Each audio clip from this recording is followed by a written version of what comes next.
먹음직스러운 떡 때문에 하얀 눈이 펑펑 내리는 어느 날이었어요. 우와, 펄펄 눈이 오잖아. 너무 신나는걸. 여우는 하얀 눈밭을 뛰어다니며 신나게 놀았답니다. 한참을 놀고 나니 뱃속에서 쪼르륵 소리가 났답니다. 실컷 놀았으니 이제 먹잇감을 찾아봐야지. 여우는 슬슬 사냥을 떠났어요. 바위 틈도 샅샅이 살피고 나무 등걸도 살폈지요. 그런데 아무리 찾아도 먹잇감이 보이지 않았답니다. 여우는 너무 배가 고파 눈 속에 코를 박고 킁킁 냄새를 맡았어요. 냄새를 맡을 때마다 눈송이가 콧구멍 속으로 들어왔지요. 눈 때문에 먹이를 못 찾겠잖아. 저녁 때가 되도록 여우는 개미 새끼 한 마리도 찾지 못했답니다. 얼마나 배가 고프던지 여우는 걷기조차 힘들었지요. 마을에 가면 먹을 게 있을 거야. 밤이 되기를 기다린 여우는 살금살금 마을로 내려갔어요. 아이고, 배고파. 물이라도 좀 마셔야지. 여우는 지친 몸을 이끌고 가까스로 우물가로 갔답니다. 여우가 막 두레박을 내리려는데 우물 속에 반쯤 먹다 버린 떡이 보이는 것이었어요. 누가 저 떡을 먹다가 우물 속에 버렸나 보구나. 여우는 두레박을 타고 우물 속으로 내려갔지요. 여우가 탄 두레박이 우물 속으로 주르르 내려가자 다른 쪽 두레박이 대신 위로 올라왔어요. 이런, 떡이 아니라 물에 비친 반달이었잖아.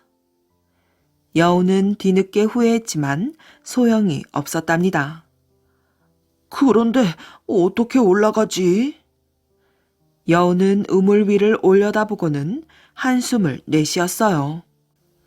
줄을 타고 올라가려고 애를 썼지만 쪼르르 미끄러지기만 하였답니다. 누구 없어요? 나 좀 구해주세요. 여우는 있는 힘을 다해 소리쳤어요. 하지만 우물 속에서 웅웅거리는 소리만 들렸답니다. 여우는 오들오들 떨면서 누가 나타나기만을 기다렸지요. 겨울밤은 너무 추웠어요. 우물 속에 빠진 여우는 온몸이 얼어붙는 것 같았답니다. 그때였어요. 뽀드득 뽀드득 눈 밟는 소리가 들렸지요.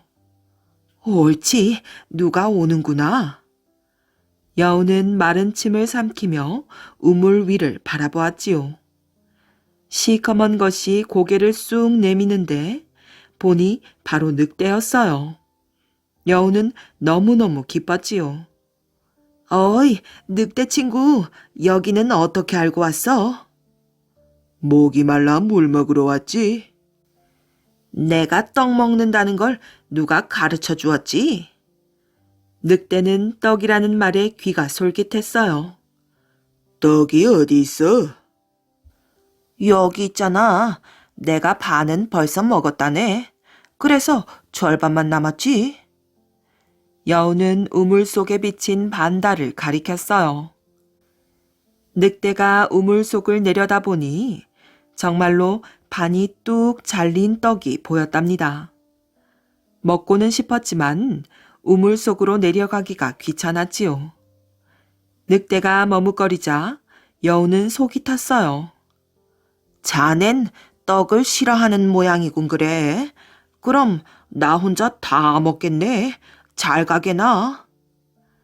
여우는 입맛을 쩝쩝 다시며 아주 맛있게 떡을 먹는 신용을 하였답니다. 늑대는 여우가 떡을 다 먹을까봐 몸이 달았어요. 참다 못한 늑대가 우물 속을 들여다보며 소리쳤지요. 다 먹지 마. 내 것도 좀 남겨줘. 늑대는 두레박에 몸을 실었어요. 늑대가 탄 두레박이 우물 속으로 주르르 내려갔답니다.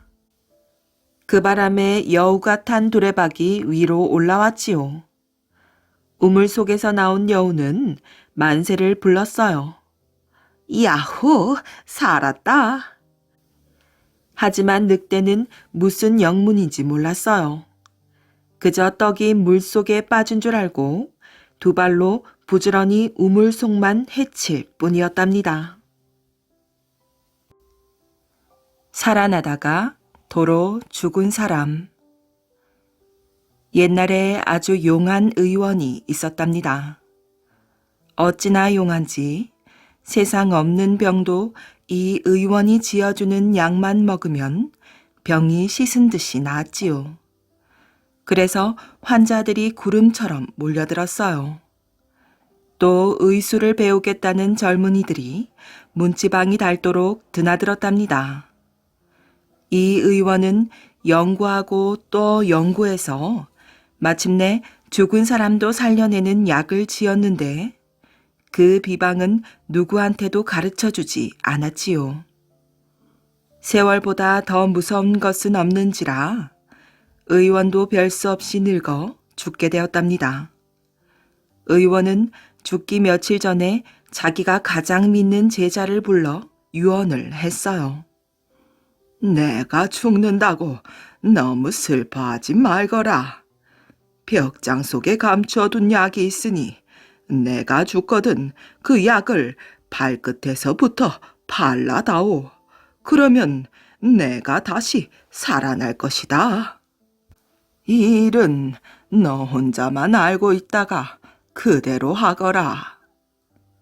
과연 며칠 뒤 의원이 죽었답니다. 스승이 죽자 제자는 얼른 벽장에 감춰둔 약을 꺼내 발바닥부터 바르기 시작했어요. 참 희한하기도 하였지요.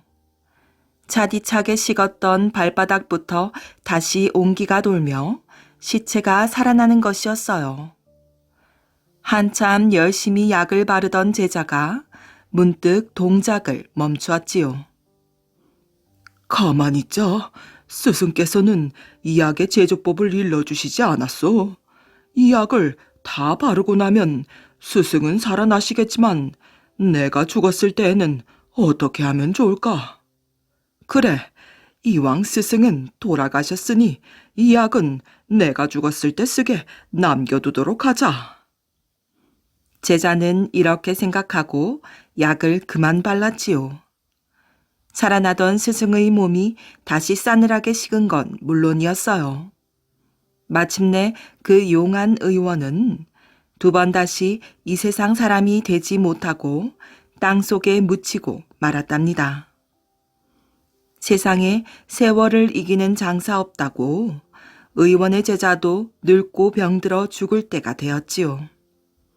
제자는 숨을 거두는 자리에서 아들에게 유언을 남겼답니다.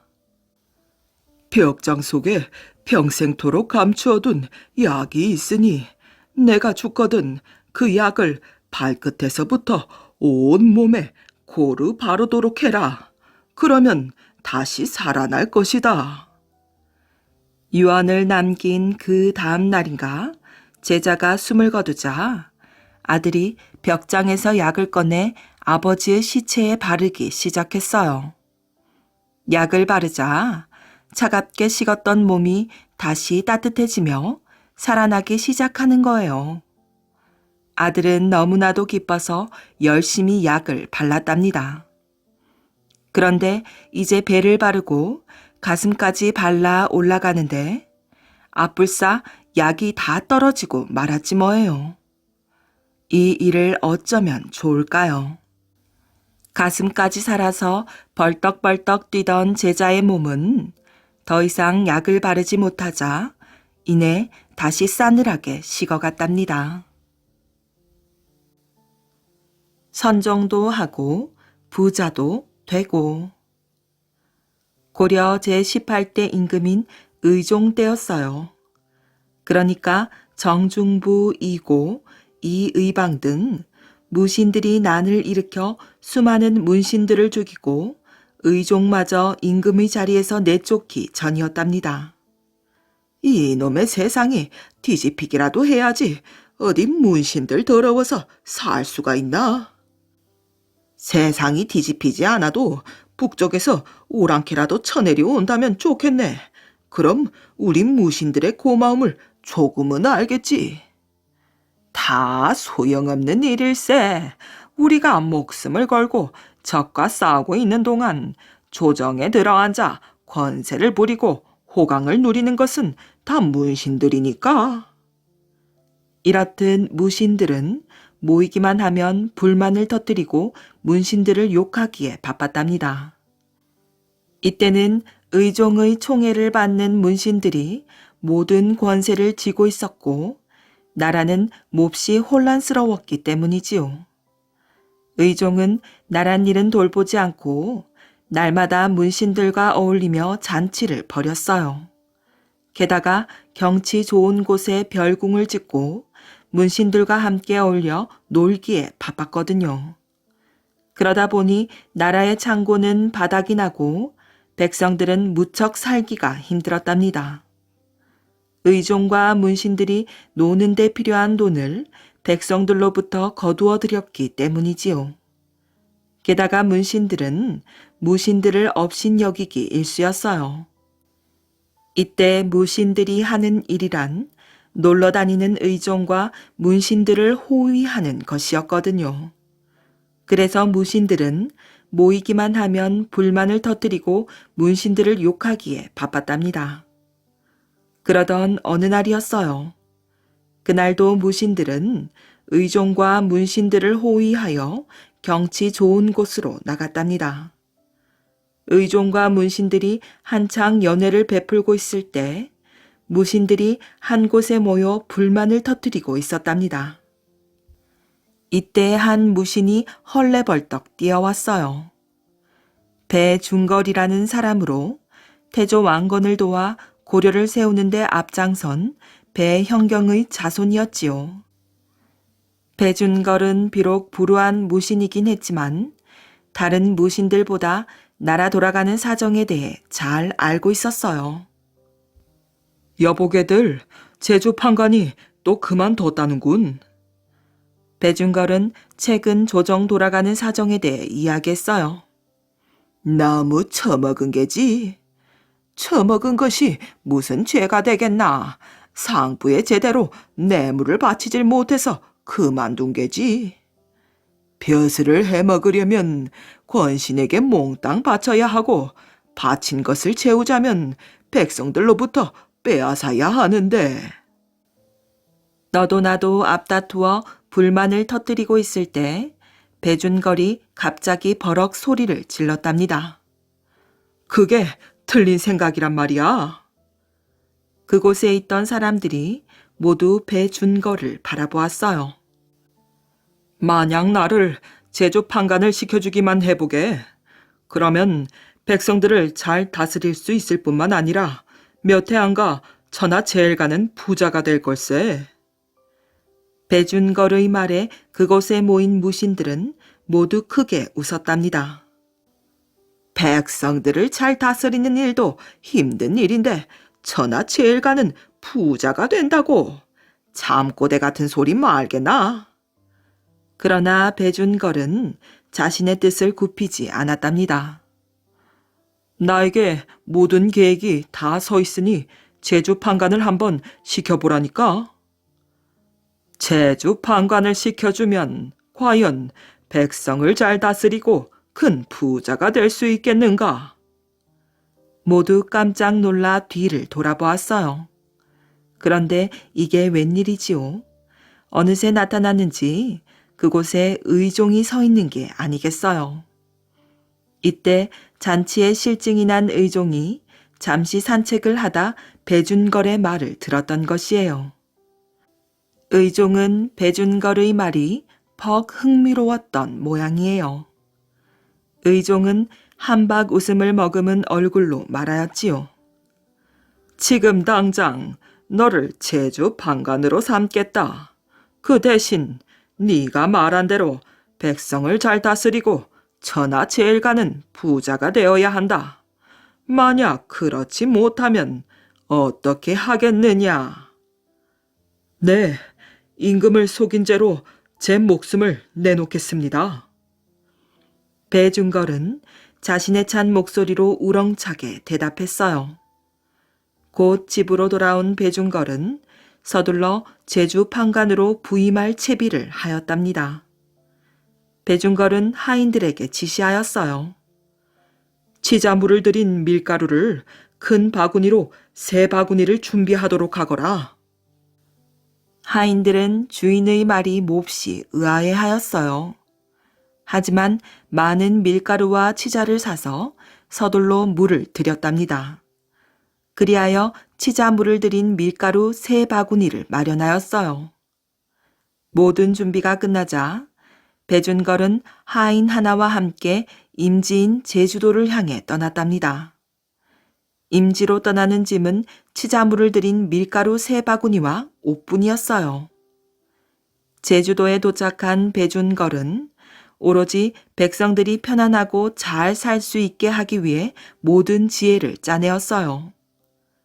송사가 있으면 부자와 가난한 사람, 양반과 천민을 가리지 않고 공평하게 처리하였지요.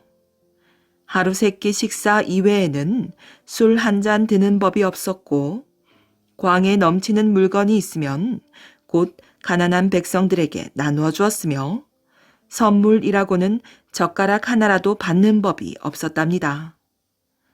이렇게 1년 동안 선정을 베풀자 제주 백성들은 모두 배준걸을 존경하고 따르게 되었답니다.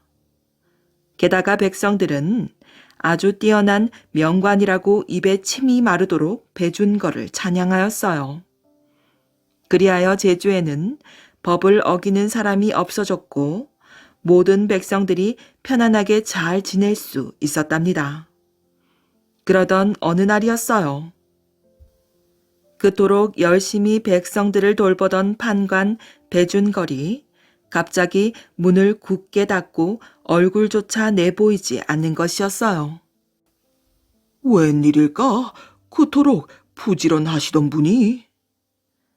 너무나 갑작스러운 일에 제주 유지와 향리들이 배준걸을 찾아갔지만 만날 수가 없었답니다. 유지와 향리들은 할 수 없이 배준걸의 하인에게 그 까닭을 물었어요. 갑자기 쑥환이 도지셔서 자리에 누워 계십니다. 그렇게 병환이 심하신가? 식음을 전폐하시고 밤새도록 아파서 신음하고 계십니다. 저 소리를 들어보십시오.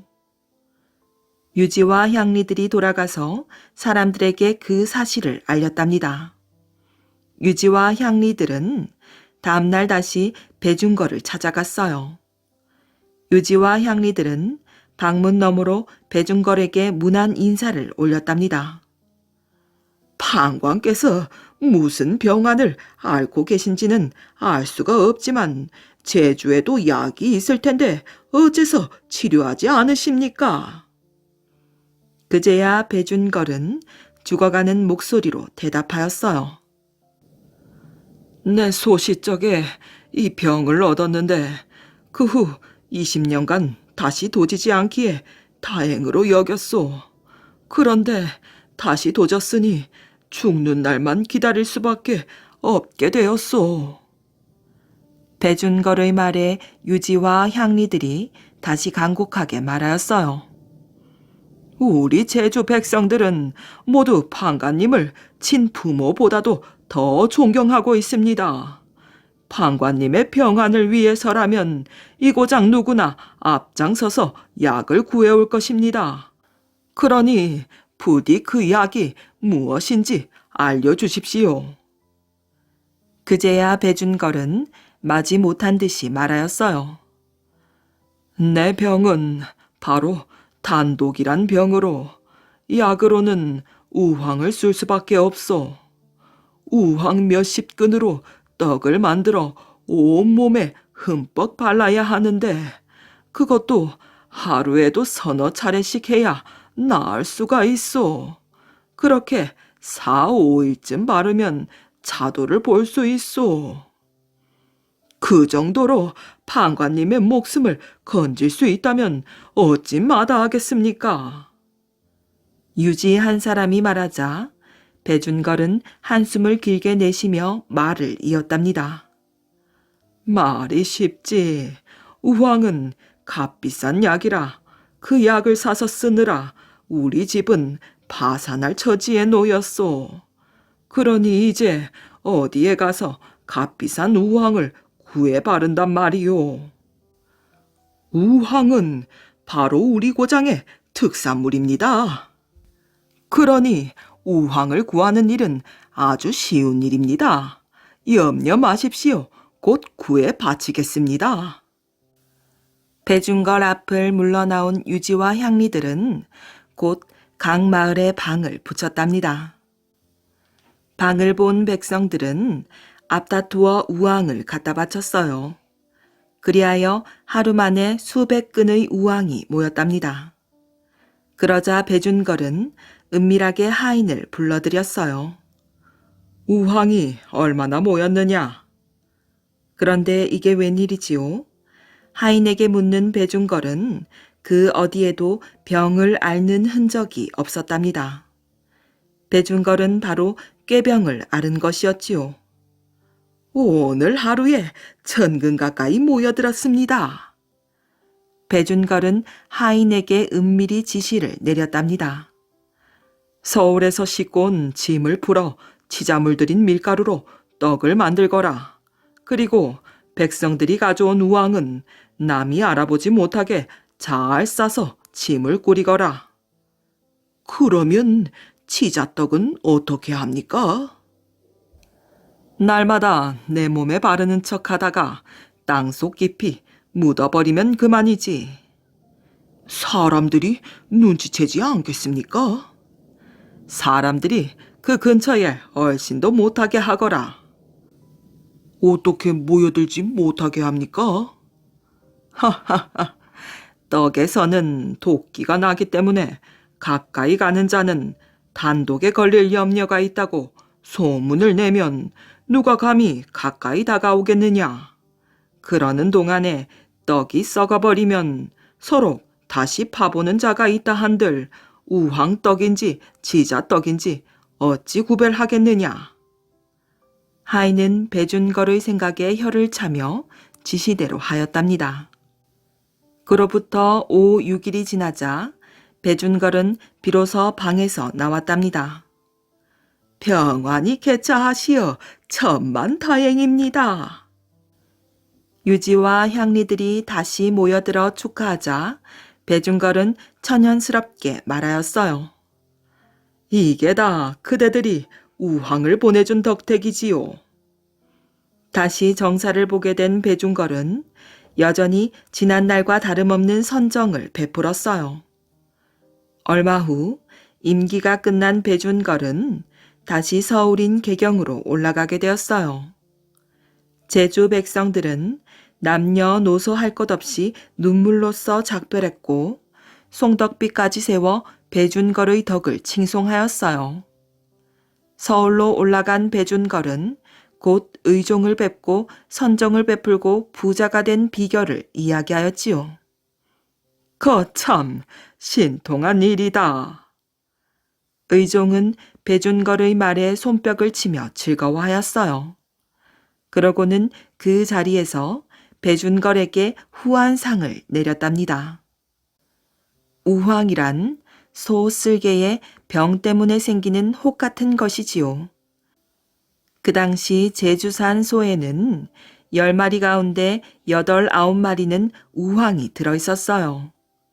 육지에는 우황이 휘기에 값비싼 약재였지만 제주에서는 우황이 대단히 흔했답니다. 배준걸은 이미 그 사실을 잘 알고 있었기 때문에 이와 같은 계교를 꾸며 돈을 벌었던 것이지요. 그로부터 몇 해 후 무신의 난이 일어나 무신들이 정권을 잡게 되었어요. 이때 무신들이 막상 정권을 잡았지만 정치에 어두웠기 때문에 어찌할 바를 모르고 허둥대었어요. 이때 슬기로운 배준걸은 뒤에 숨어 무신들을 조정하며 권세를 부렸다고 합니다. 쌀밥이 나오는 돌솥. 어느 마을에 가난한 부부가 늙은 어머니와 아들 하나를 데리고 살았답니다. 부부는 남의 집 농사일을 도와주며 하루하루를 살아갔어요. 어려운 형편에도 부부는 늙은 어머니에게는 꼬박꼬박 쌀밥과 고기 반찬을 해드렸지요. 그런데 그때마다 어린 아들은 할머니에게로 쪼르르 달려가는 거였어요. 할머니, 나도 고기 먹고 싶어. 하면 할머니는 손자를 무릎에 앉혀 놓았어요. 그리고는 숟가락에 흰 쌀밥을 뜨고 그 위에 고기를 얹어 손자의 입속에 넣어주는 것이었지요. 할머니, 더 주세요. 오냐, 오냐, 알았다. 잘 먹고 무럭무럭 크거라. 그 모습을 지켜보던 부부는 가슴이 아팠어요. 아들 때문에 어머니를 제대로 모시지 못하는 것 같았거든요. 하루는 보다 못한 남편이 부인에게 말했답니다. 안 되겠소. 아이를 갖다 버리는 수밖에. 부인도 눈물을 흘리며 고개를 끄덕였어요. 할 수 없지요. 자식이야 또 낳으면 되지만 어머니는 한 분뿐이니. 이튿날 아침 부부는 아들을 데리고 산으로 올라갔어요. 아들은 나들이를 가는 줄 알고 마냥 신이 나 있었답니다. 아들의 그런 천진한 모습을 바라보던 부인의 눈에서는 눈물이 쉬지 않고 흘렀어요. 내가 엄마 주려고 이 꽃 땄어. 그러니 울지 마. 하며 아들이 꽃을 부인에게 안겨주었어요. 부인은 아들을 꼭 끌어안으며 흐느꼈답니다. 못난 부모 만나 너한테 몹쓸 짓을 하는구나. 그때 땅을 파던 남편이 부인을 보며 소리쳤어요. 여보, 여보, 얼른 이리로 와봐요. 부인은 아들을 안고 남편이 있는 곳으로 달려갔지요. 이건 돌솥 아니에요? 돌솥은 맞는데 이게 왜 여기에 묻혀있지? 남편은 고개를 갸웃하며 땅 속에서 돌솥을 꺼내었어요. 남편이 돌솥 뚜껑을 열어보았어요. 이럴 수가? 부부는 너무 놀라 입을 떡 벌렸답니다. 돌솥 안에 모락모락 김이 나는 쌀밥이 가득 들어있었거든요. 여보, 이건 아무래도 하늘이 내려주신 선물인 게 틀림없어요. 그런 거 같구려. 부부는 부둥켜 안으며 기쁨의 눈물을 흘렸답니다. 남편은 돌솥을 짊어지고 부인은 아들을 등에 업고 집으로 돌아왔어요. 어디를 갔다 오는 것이냐? 그리고 그 돌솥은 왜 짊어지고 오는 거야? 하고 할머니가 물었지요. 어머님, 이 돌솥은 다른 돌솥하고는 다릅니다. 다르다니. 할머니가 손자를 안으며 고개를 갸웃거렸어요. 잠시 후 아들이 솥뚜껑을 열어보았지요. 이게 어찌된 일이냐? 돌솥 안에 흰 쌀밥이 들어있다니. 어머니, 이건 하늘이 저희에게 내려준 선물인 듯합니다. 부인의 말에 할머니도 고개를 끄덕였어요. 그래, 맞다. 너희들의 효성에 하늘도 감동한 모양이구나. 그날 저녁, 가족들은 오랜만에 김이 나는 밥을 배부르게 먹었답니다. 그 뒤로 이들 부부네는 예전처럼 끼니 때문에 걱정할 일은 없게 되었어요. 몇 년이 지난 어느 날 남편이 아내에게 이렇게 말하는 거였어요. 이제 우리도 살림이 제법 넉넉해졌어. 그게 다 당신이 부지런히 일한 덕분이지요. 아니요. 그보다는 우리가 끼니 걱정을 하지 않게 해준 저 돌솥 덕분이요. 그래서 하는 말인데 이제 저 돌솥을 원래 있었던 곳에 묻어두는 게 어떻겠소? 남편의 말에 아내도 고개를 끄덕였어요. 옳으신 말씀이에요. 분수에 넘치는 욕심은 언젠가는 화를 부르지요. 부부는 돌솥을 가지고 산으로 올라갔어요. 그리고 원래 있었던 자리에 파묻었어요. 그 후 사람들은 돌솥이 묻힌 산이라며 그 산을 식장산이라고 불렀답니다. 외가리의 선물. 어느 숲속에 비둘기와 꾀꼬리, 외가리가 살고 있었어요. 그런데 셋은 언제나 자기 목소리가 아름답다며 다투었지요. 내 목소리 멋지지? 구구구구. 비둘기가 바위 위에서 점잖게 노래했어요. 내 목소리가 더 좋지? 꾀꼴, 꾀꼴. 꾀꼬리가 꽃가지 위에서 멋지게 노래했답니다. 아니야, 내 목소리가 최고야. 웩, 웩. 외가리도 질세라 날개까지 퍼덕이며 노래했답니다. 글쎄 내가 최고라니까. 목소리는 내가 최고지. 아니야, 나라니까. 셋은 하루 종일 다투다가 어느 날 목소리에 자신 있던 꾀꼬리가 말하였어요. 우리 매일 이렇게 다툴 게 아니라 심판관을 정하고 노래 자랑을 열도록 하자. 그래서 누구의 목소리가 제일 아름다운지 알아보는 거야. 좋아, 그게 공평하겠어. 그래서 셋은 지혜롭다는 두루미를 심판관으로 정하고 다음날 아침에 두루미를 만나기로 했어요.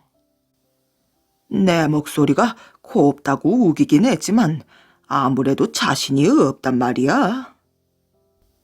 걱정이 된 외가리는 두루미가 제일 좋아한다는 개구리와 미꾸라지 한 보따리를 싸들고 몰래 찾아갔어요. 저 두루미님 계십니까? 아니, 외가리가 웬일인가? 이거 받으십시오. 아니, 이 귀한 것을 이렇게나 많이. 원 그냥 오지 않고서. 두루미는 좋아서 입이 해벌어지더니 뒷손으로 슬며시 받았답니다. 저 그것이 내일 아침에 비둘기하고 꾀꼬리하고 저하고 셋이서 목소리 자랑을 하러 올 것입니다. 그때 잘 좀 부탁드립니다. 아흠, 그런 것쯤이야 아무 염려 말게나. 다음날 아침 셋은 두루미의 집을 찾아갔어요.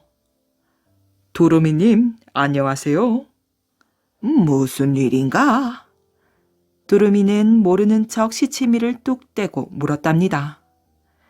두루미님이 심판관이 되시어 저희 중에 누구의 목소리가 제일 아름다운지 가려주셨으면 합니다.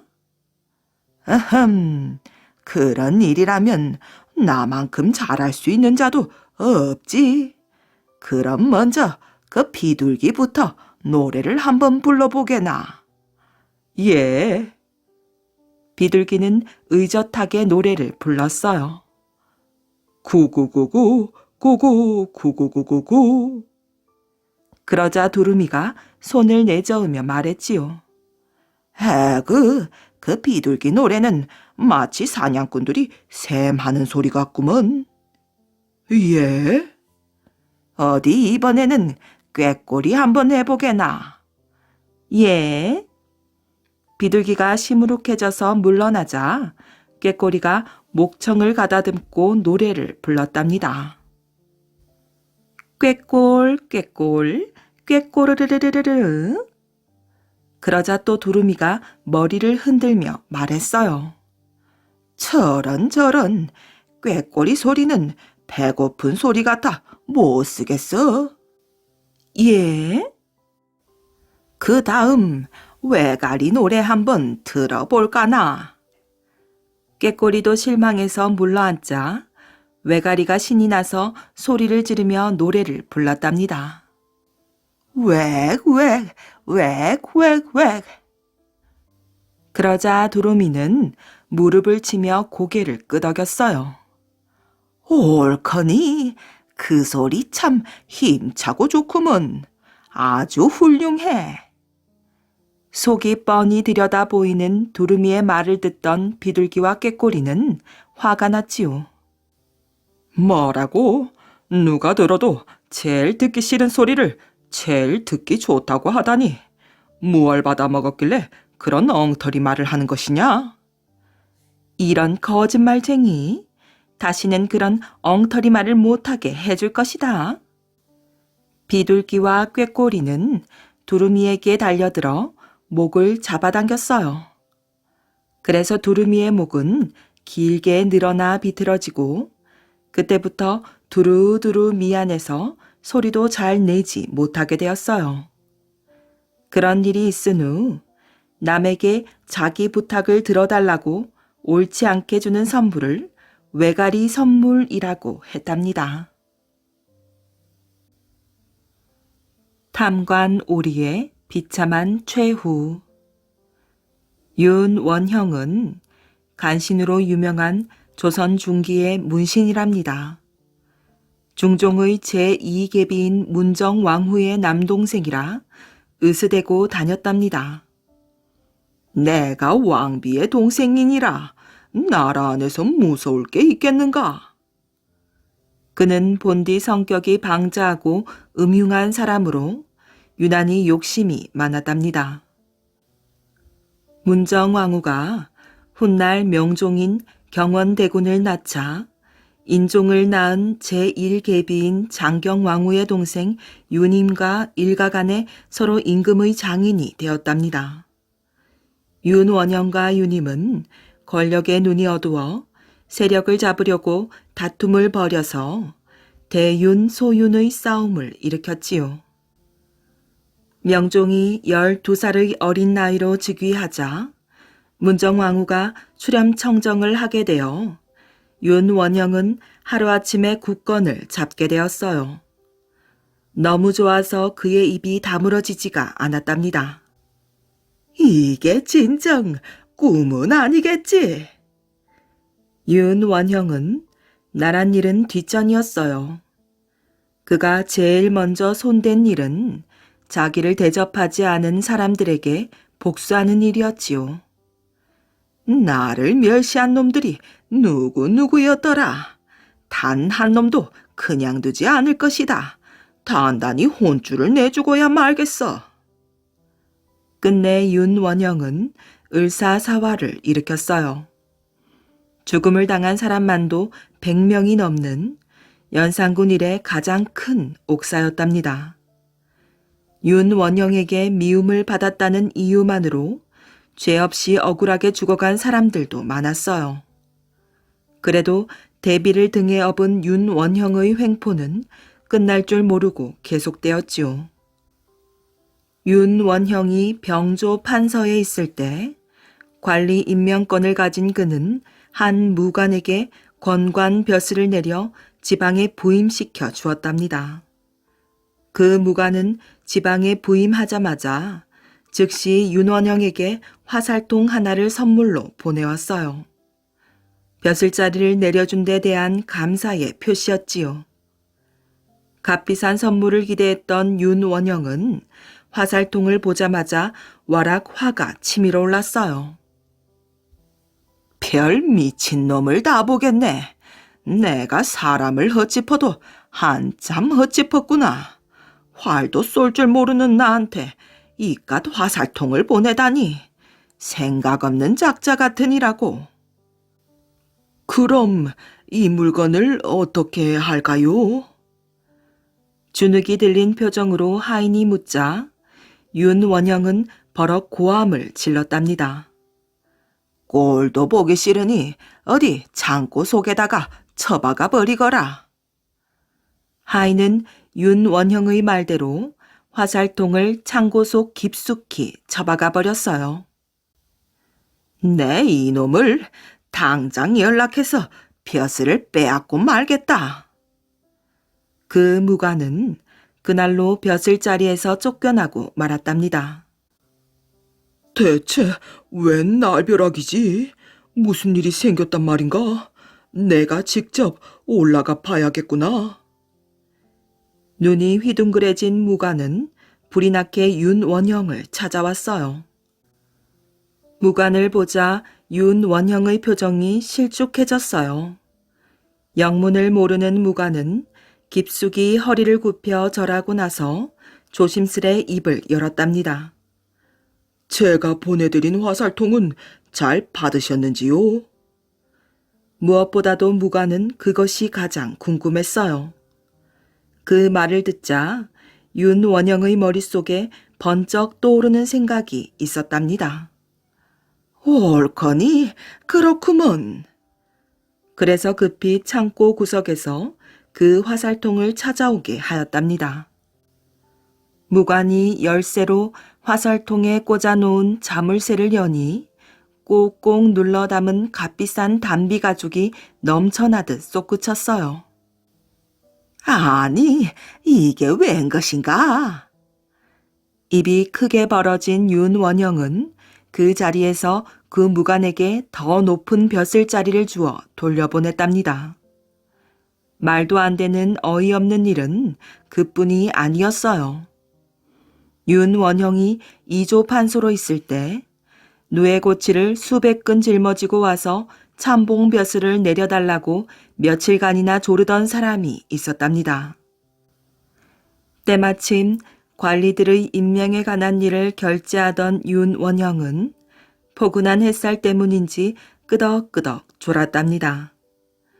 윤원형이 부르는 대로 꼬박꼬박 이름을 받아 적던 부하 관리는 한동안 기다려도 아무 말이 없자 다시 물었지요. 그럼 이 자리에는 누구를 임명해야 좋겠습니까?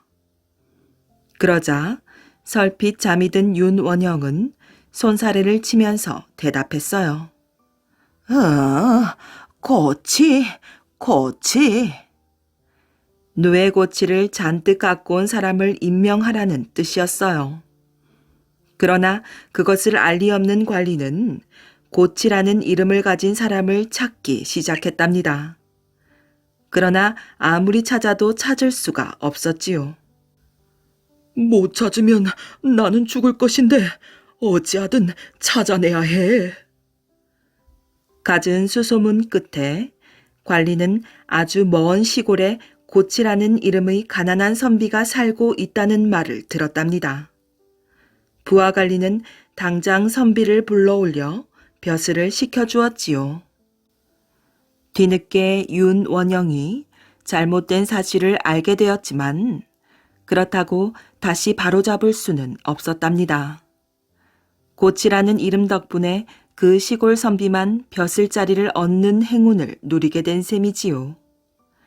20여 년 동안 이렇듯 큰 권력을 마구 휘두르던 윤원영은 명종 20년 문정왕후가 죽자 사헌부와 사관원의 탄핵을 받아 모든 벼슬을 빼앗겼어요. 죽여라!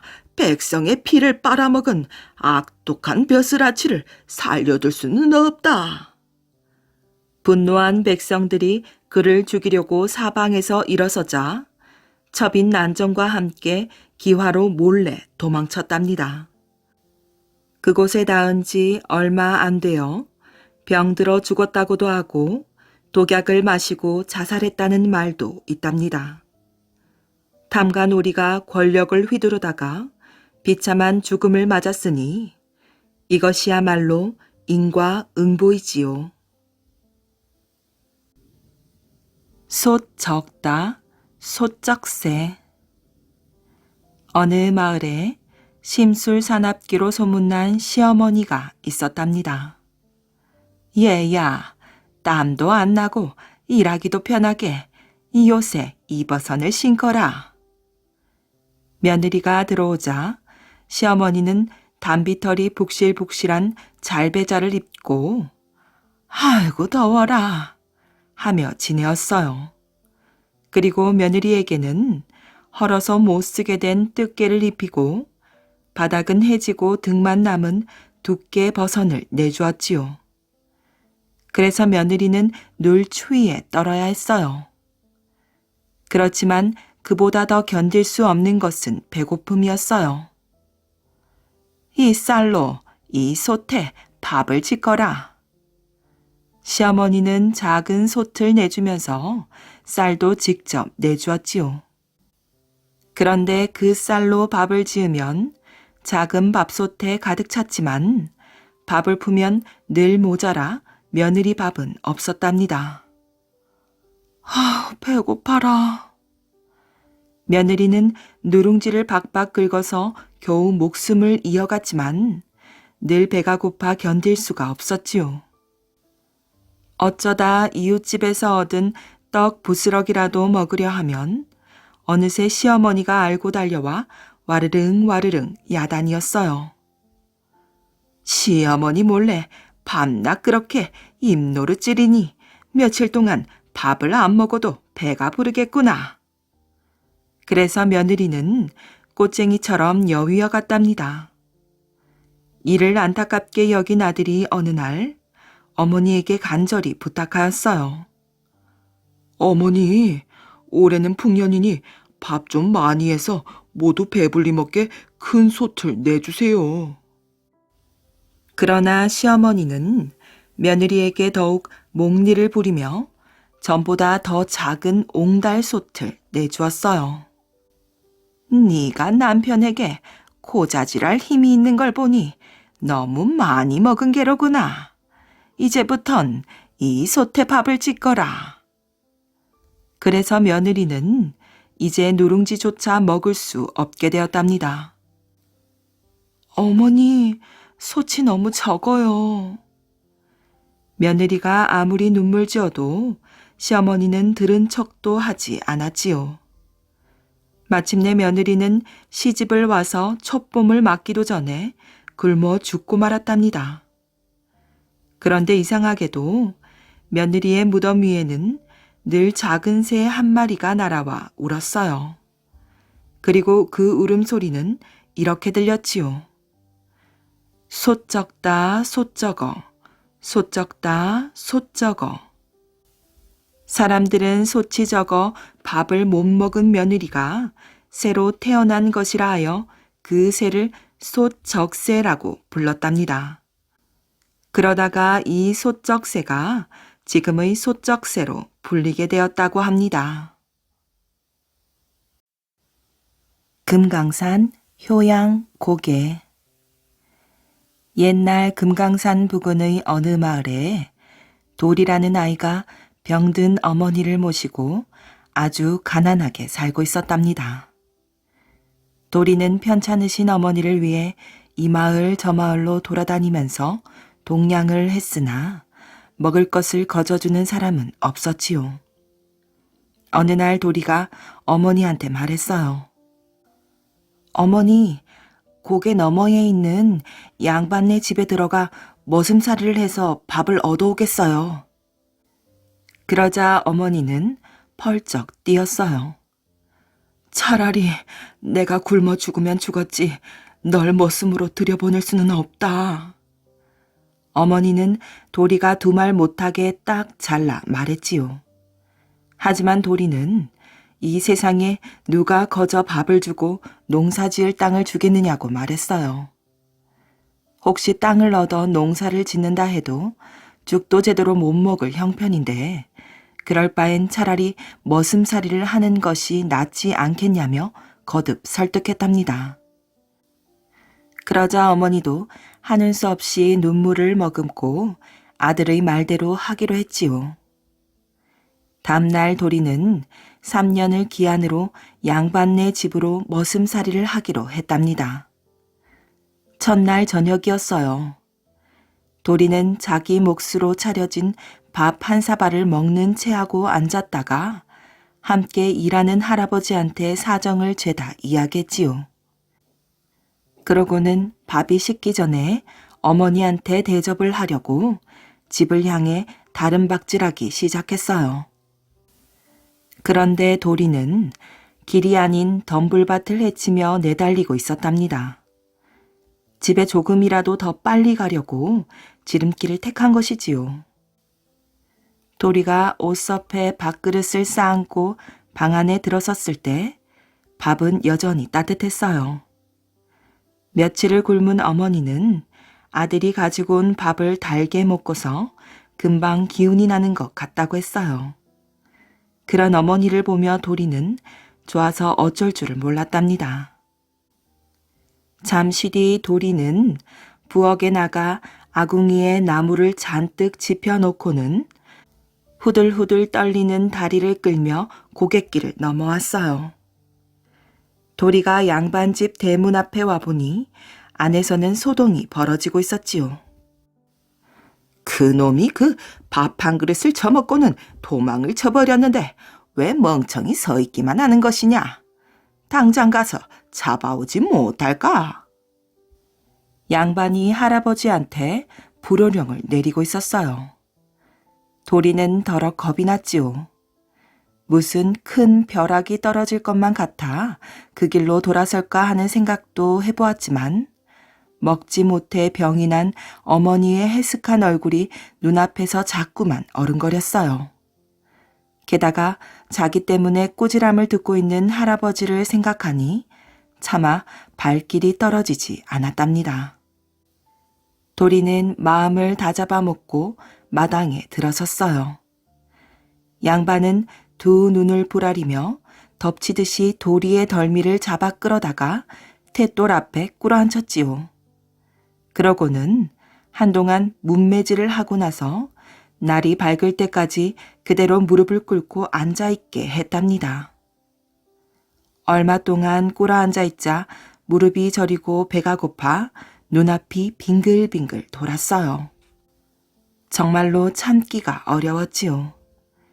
그러나 도리는 병들어 앓고 있는 어머니에게 하루 한 끼나마 밥을 대접하기 위해서 그 어떤 아픔도 모욕도 다 참아야 한다고 생각하면서 이를 악 물었답니다. 그때부터 도리는 3년을 하루같이 비가 오나 눈이 오나 거르지 않고 하루도 빠짐없이 양반 몰래 밤마다 어머니한테 밥을 날랐어요. 정성이 지극하면 돌 위에도 꽃을 피운다고 어머니의 병은 씻은 듯이 나았답니다.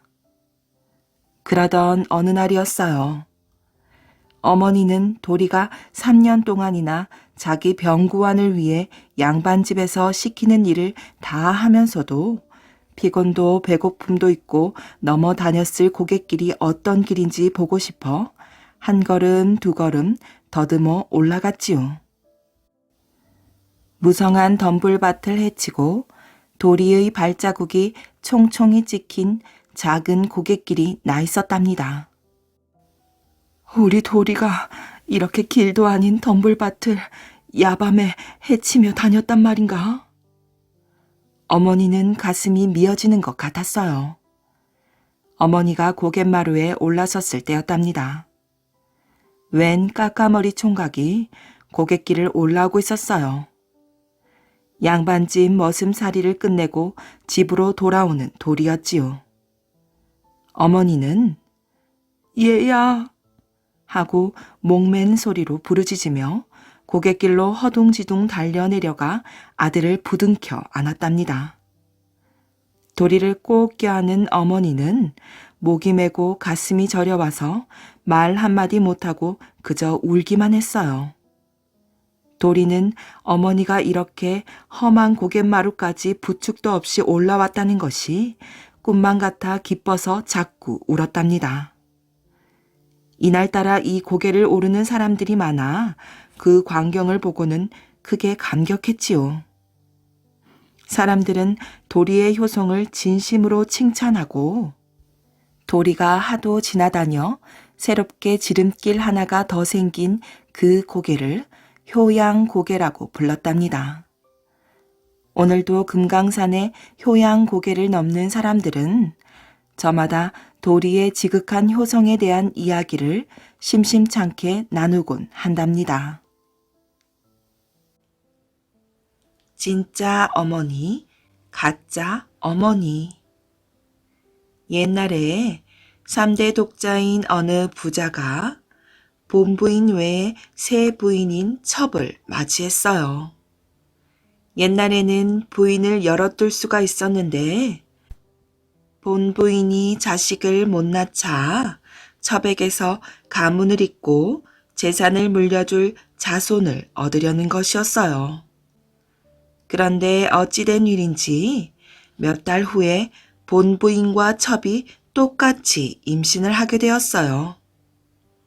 내가 꼭 아들을 낳아서 이 집 대를 잇게 해야지.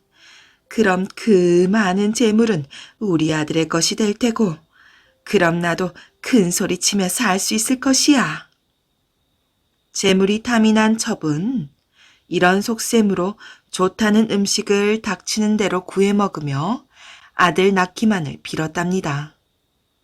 그런데 정작 아기를 낳고 보니 첩의 아기는 딸이었고 반대로 본부인의 아기는 아들이었어요. 이럴 수가. 질투가 난 첩은 남몰래 자기의 하녀를 불렀지요. 너는 어서 가서 아무도 모르게 아기를 바꿔와야겠구나. 하녀는 첩이 시키는 대로 본부인이 잠시 방을 비운 틈을 타서 아기를 바꿔왔어요.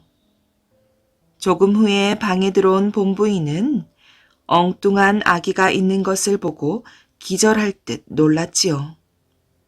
더구나 그 아기는 아들이 아닌 딸이었어요.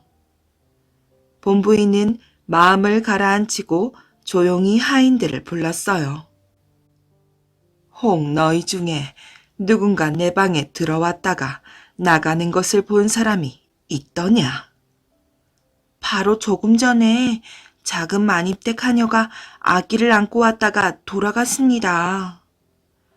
우연히 그 일을 보게 된 늙은 하녀의 영리한 어린 딸이 이렇게 말하였지요. 그래, 그럼 당장 그 집에 가서 그 집 아기가 아들인지 딸인지 슬며시 알아보고 오너라. 늙은 하녀의 딸은 첩의 집에 쪼르르 다녀와 놀란 듯 말하였어요. 마님, 그 집에 있는 아기는 마님이 낳으신 아기 도련님이었습니다. 아무래도 아기를 바꿔간 것이 틀림없습니다. 본부인은 첩에게 당장 달려가고 싶었지만 혹시라도 아기가 무슨 해를 입을까봐 두려웠어요.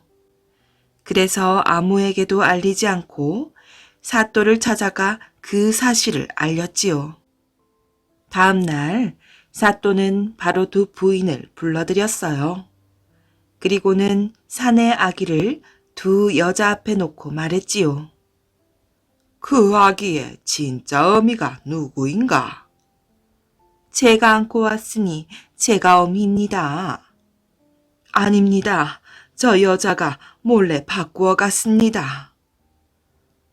허허, 아기는 하나인데 어미가 둘이라니 이 무슨 해괴한 일인고.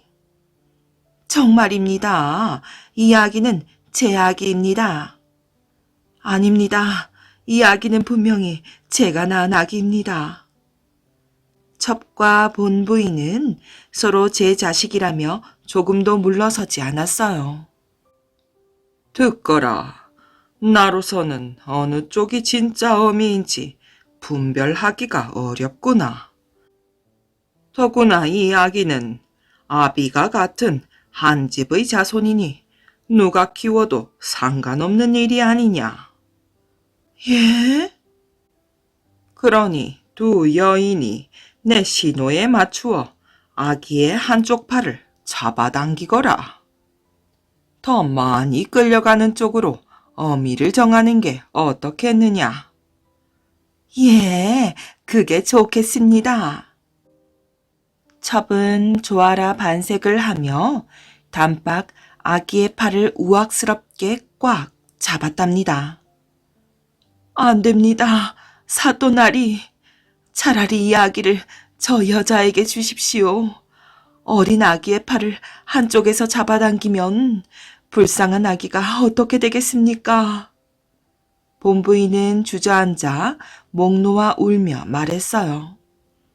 그러자 사또는 주저없이 판결을 내렸지요. 여봐라, 아기의 어미는 바로 저 여인이다.